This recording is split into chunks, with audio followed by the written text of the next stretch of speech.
Al-Aqaba Pledge. Sahih Bukhari. Hadith number 18. Narrated Ubadah bin as-Samit R.A., who took part in the Battle of Badr and was a Naqib, a person heading a group of 6 persons. On the night of Al-Aqaba Pledge, Allah's Apostle said, while a group of his companions were around him, "Swear allegiance to me for 1. Not to join anything in worship along with Allah. 2. Not to steal.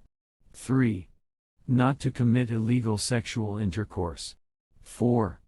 Not to kill your children. 5. Not to accuse an innocent person to spread such an accusation among people.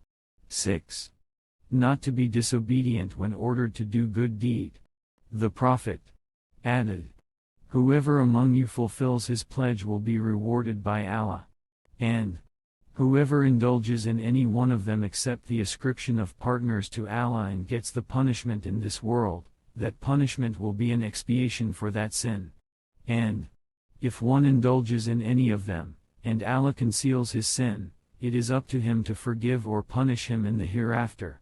Ubadah bin as-Samit R.A. added, "So we swore allegiance for these points to Allah's Apostle." For such authentic information, keep watching our channel.